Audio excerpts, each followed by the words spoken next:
Movie start होती है तो ईयर 1974 में वेस्ट वर्जीनिया का एक सैनिटोरियम दिखाया जाता है और ये सैनिटोरियम बेसिकली डी फार्म लोगों के लिए बनाया गया था। और जो डी फार्म लोग यहाँ पर रहते थे असल में वो इनब्रीडिंग और बर्थ डिफेक्ट की वजह से डी फार्म बने थे। तब वहाँ के in charge doctor Brandon doctor N को वहाँ के पेशेंट्स के बारे में बता रहे थे और इसी दौरान एक पेशेंट डॉक्टर एन को पीछे से पकड़ लेता है और उनके बालों में से एक हेयर पिन निकाल लेता है। फिर वो दोनों आगे बढ़ते हैं और डॉक्टर ब्रैंडन डॉक्टर एन को इलीगल ब्रदर्स के लॉकअप में लेकर जाते हैं और वो तीनों ब्रदर्स कोई और नहीं बल्कि थ्री फिंगर, सॉटूथ और वन आई थे। डॉक्टर ब्रैंडन बताते हैं कि ये तीनों भाई मिसेस हिल्लिगर को एक जंगल में मिले थे और यही वजह है कि इन्हें हिल्लिगर ब्रदर्स कहा जाता है। और जब ये ब्रदर्स मिले थे तब तक वो अपने पेरेंट्स को खा चुके थे और यही नहीं, डॉक्टर उन्हें वहाँ के सबसे खतरनाक पेशेंट कहता है। हालांकि वो अभी बच्चे थे और उनके खतरनाक होने का प्रूफ ये है कि एक तो अपनी 2 उंगलियां ही चबा गया और वही था थ्री फिंगर। एक ने अपनी आंख निकाल कर खा ली और इसलिए वो था वन आई। और तीसरा जो अपने दांतों को दीवारों के साथ रगड़ता रहता था और इसीलिए वो सॉटूथ था। और उसने तो बहुत सारे पेशेंट्स को काट कर बुरी तरह जख्मी भी कर दिया था। ये सब बातें सुनकर डॉक्टर एन पूछते हैं कि ये तीनों इतनी सारी पेन को कैसे बेयर कर लेते हैं। इस पर डॉक्टर ब्रैंडन उन्हें बताते हैं कि इनको तो तकलीफ महसूस ही नहीं होती। इसके बाद वो लोग आगे बढ़ते हैं और जिस पेशेंट ने डॉक्टर एन की पिन निकाली थी वो उस पिन के जरिए लॉक खोलने लग गया था, लेकिन वो ऐसा नहीं करता क्योंकि वो इतना इंटेलिजेंट नहीं था। और वो तीनों भाई उसे देख लेते हैं और उससे वो पिन मांगते हैं, जिस पर वो पिन उनकी तरफ फेंकता है और उन ब्रदर्स में सबसे ज्यादा इंटेलिजेंट यानी थ्री फिंगर लॉक को खोल लेता है और वो चुपके से तीनों भाई बाहर आ जाते हैं और सिक्योरिटी गार्ड को मार देते हैं और फिर कंट्रोल रूम में जाकर सारे सेल्स को खोल देते हैं। और इसके बाद से ही वो जगह पूरी तरह मेंटल असाइलम बन जाती है। वो तीनों डॉक्टर एन को पकड़ लेते हैं और उसे इलेक्ट्रिक शॉक्स देते हैं और तब तक ऐसा करते हैं जब तक कि उसका दिमाग पूरी तरह पक ना जाए। इसके बाद वो डॉक्टर ब्रैंडन को भी पकड़ लेते हैं और अपनी स्मार्टनेस शो करवाते हुए उससे भी बड़ी बेरहमी से मार देते हैं। और फिर 29 इयर्स गुजर जाते हैं और 29 सालों के बाद 9 स्टूडेंट्स को दिखाया जाता है। उस वक्त वो सब स्नो को बहुत इंजॉय कर रहे होते हैं। उन्होंने अपने एक फ्रेंड कैबिन में जाना था लेकिन वो रास्ता भूल जाते हैं और एक बहुत खतरनाक तूफान में बुरी तरह फंस जाते हैं। और इसी दौरान वहाँ पर मौजूद उन्हें एक बिल्डिंग नजर आती है। वो सब लोग उस बिल्डिंग की तरफ बढ़ते हैं लेकिन उन्हें ये अंदाजा बिल्कुल नहीं होता कि वहाँ पर जाने की उन्हें कितनी भारी कीमत अदा करनी पड़ी। और वो बिल्डिंग वो ही सैनिटोरियम था जहाँ पर वो तीनों भाई रहा करते थे। जैसे ही वो लोग अंदर जाते हैं उन्हें पता चल जाता है कि ये एक हॉस्पिटल था और वो आग जलाकर आराम से वहाँ पर बैठ जाते। लेकिन वो आराम से बैठने वाले लोग बिल्कुल भी नहीं थे क्योंकि ये उनकी नेचर में शामिल था कि किसी सुनसान जगह पर जाकर उस जगह की अच्छे से तलाशी ली जाए। और वो पूरी जगह की अच्छे से तलाशी लेते हैं और इंचार्ज ऑफिस में उन्हें वाइन मिल जाती और वहीं पर उन्हें वहाँ के पेशेंट्स की फाइल भी मिल जाती है, जिसे देखकर उन्हें पता चल जाता है कि यहाँ पर डी फार्म लोगों को रखा जाता था। फिर हम देखते हैं कि वो तीनों भाई किसी को लेकर उस सैनिटोरियम में पहुँच जाते हैं। उन स्टूडेंट्स में से 3 नाइट स्पेंड करने के लिए बेड्स को चेक करने के लिए जाते हैं और वहाँ पर उन्हें कुछ नजर आता है। उन तीनों में से लड़का विंसन चेक करने के लिए अंदर जाता है और अंदर जाते ही उसकी शाउट करने की आवाजें आती, जिस पर बाहर खड़ी वो लड़कियाँ जैना और कैनी डर जाती हैं। लेकिन किसी तरह वो हिम्मत करके विंसन को ढूंढने जाती हैं। विंसन उनके साथ एक घटिया सा मजाक कर रहा होता है और उन्हें डरा देता है, जिसकी वजह से वो दोनों उससे नाराज होकर वहाँ से चली जाती हैं। और तभी वर्नाई उनका पीछा कर रहा होता है। उन सब से माफी मांगने के लिए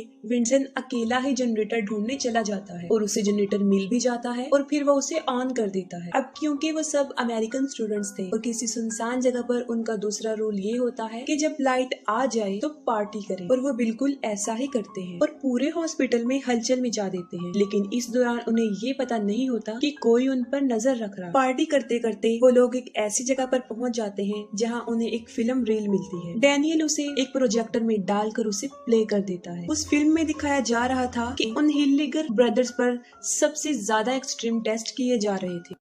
वो फिल्म देखकर लॉरेन कहती है कि उसका भाई उसे इनके बारे में बड़ी खौफनाक कहानियां बताता था। वो बताती है कि वो लोग बड़े खतरनाक थे और लोगों को मारकर खा जाते थे, लेकिन किसी को भी उसकी बातों पर बिलीव नहीं आता और सब सोने चले जाते। रात को सब लोग अपने अपने रूम्स में सो जाते हैं लेकिन विंसन को नींद नहीं आती और वो टहलना शुरू कर देता है। वो देखता है कि सामने कोई खड़ा हुआ था और वो उसका वही फ्रेंड बॉटर था जिसके कैबिन में उन्होंने जाना था। जब वो उसके पास जाता है तो वो देखता है कि वो मर चुका है और उसे कुछ सोचने समझने की मोहलत दिए बगैर सॉटूथ उसके सर में एक आयरन रॉड घुसा कर उसे मार देता है। जब सुबह हो जाती है तब भी तूफान रुका नहीं था और वो अभी तक वहीं पर होते हैं। वहाँ पर विंसन मिसिंग होने की वजह से जैना सबसे उसके बारे में पूछती है, लेकिन किसी ने भी उसको नहीं देखा था और इसके साथ साथ उन लोगों का सारा सामान भी गायब था। इस पर वो सोचते हैं कि शायद इस बार भी विंसन उनके साथ कोई मजाक कर रहा है और सब लोग उसे ढूंढना शुरू कर देते हैं। उनमें 4 स्टूडेंट्स बेसमेंट में जाते हैं और वहाँ पर उन्हें अजीबोगरीब किस्म का केज मिलता है जिसमें बहुत सारे औजार रखे होते हैं और जब वो आगे बढ़ते हैं तो उन्हें सारे सेल्स मिल जाते हैं जिनमें पेशेंट को रखा जाता था। और जब वो आगे बढ़ती हैं तो वो देखती हैं कि वहाँ पर बहुत सारा खून लगा हुआ है जिससे वो और ज्यादा परेशान हो जाते हैं। बेसमेंट में वो सब मुख्तलिफ डायरेक्शन में चले जाते हैं और तब जैना किचन में चली जाती है जहाँ पर वो देखती है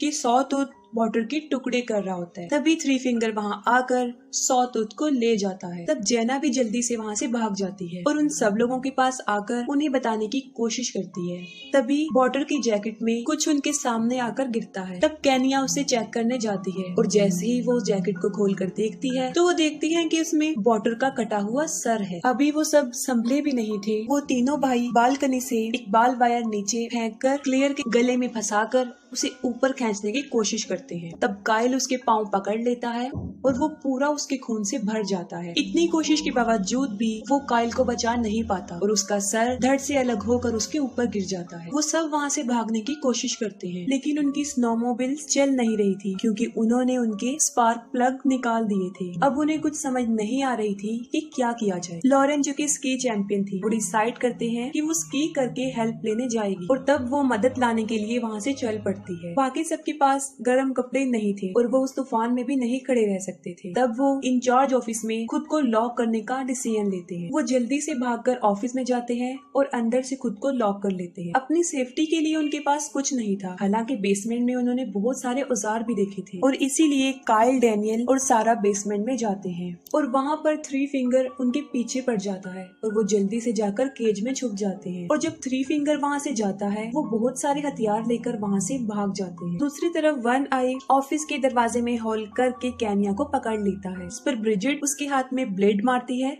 और वो केनिया को छोड़ देता है और वो सब बेसमेंट में से भाग रहे होते हैं और सबसे पीछे डैनियल होता है। तभी सॉटूथ डैनियल को पकड़ लेता है और उसे किचन में ले जाकर बांध देता है। काइल और सारा जब ऑफिस में पहुंचती हैं तब वो देखती हैं कि उनके पीछे डैनियल नहीं था, जबकि वो तीनों ब्रदर्स डैनियल को जिंदा ही काट रहे होते हैं जिसकी चीखें वो सब सुन सकते थे। और लास्ट में बहुत सारी बहस के बाद वो उसे बचाने जाते हैं।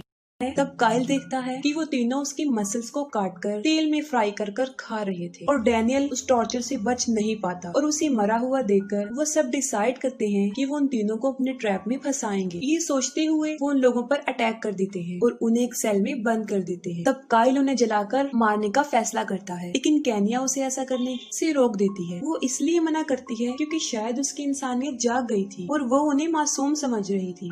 वो काइल को उन पर पहरा देने के लिए वहाँ पर रुकने को बोलते हैं और खुद जाकर सो जाते हैं। और यहाँ बदकिस्मती से वो उसी सेल में लॉक थे जहाँ पर वो 29 साल तक लॉक रहे। और सबसे बड़ी बात ये कि जिस पिन से उन्होंने वो लॉक खोला था अभी भी वो पिन वहीं पर ही पड़ी। और जब काइल सो जाता है तब 3 फिंगर अपनी स्मार्टनेस दिखाता है और लॉक को खोल लेता है और बाहर आते ही सॉटूथ काइल को पकड़ लेता है। और जब केनिया काइल को चेक करने आती है तब खुद ब खुद जनरेटर बंद हो जाता है और हर तरफ अंधेरा हो जाता है। और वहाँ पर वो देखती है कि ना तो वहाँ पर काइल है और ना वो तीनों सेल में है। वो वापिस आकर सबको बताती है और तभी वहाँ पर कोई दरवाजे पर आ जाता है जिसका फेस कवर होता है और वो सब समझते हैं कि शायद ये 3 फिंगर है जिसको वो बड़ी बेरहमी से मारते हैं और वो जान से मर जाता है। फिर वो उसका फेस देखने के बारे में सोचते हैं। तब वो देखते हैं कि वो 3 फिंगर नहीं था बल्कि वो काइल था जिसकी जुबान कटी हुई थी। उसे देखकर वो सब वहाँ से भागने की कोशिश करते हैं लेकिन वो तीनों भाई बुरी तरह उनके पीछे पड़ जाते हैं। भागते भागते वो सब उनके रूम्स तक पहुँच जाते हैं जहाँ पर उन लोगों का सामान भी रखा हुआ था। वो सब अपनी जैकेट्स पहनकर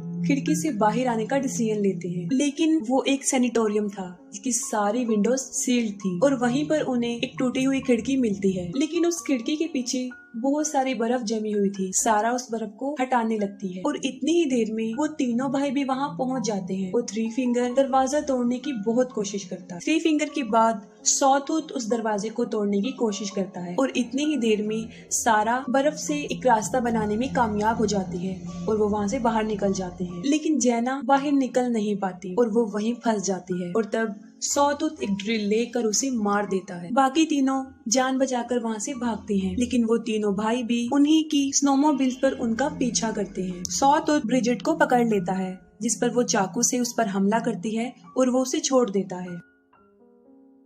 दूसरी तरफ हमें लॉरेन दिखाई जाती है जो बर्फ जमने की वजह से मर चुकी होती है। और यहाँ पर सबसे अफसोसनाक बात ये है कि मेन रोड उसके सामने ही था, जो तूफान की वजह से उसे नजर नहीं आया और वो हिम्मत हार कर वहीं बैठी रही और मर गई। अब सिर्फ केनिया और सारा ही बचते हैं और केनिया अपनी जान बचाकर भाग रही होती है और वन आई उसके पीछे पड़ा होता है। अभी वो केनिया को पकड़ने ही वाला होता है कि सारा उसे मारकर नीचे गिरा देती है और वो अपनी स्नोमोबिल्स लेकर वहाँ से चली जाती है। वो दोनों बहुत खुश होती है क्योंकि ये सब उन्होंने अपने प्लान के अकॉर्डिंग किया होता है। वो इतनी खुश होती है कि वहाँ पर लगी हुई वायर्स उन्हें नजर नहीं आती और उन दोनों का सर धड़ से अलग हो जाता है। तभी थ्री फिंगर वहाँ आता है और उनके सर उठाकर ले जाता है और उनकी बॉडी वहीं पर ही पड़ी रहती है और इसके साथ ही ये मूवी एंड हो जाती है।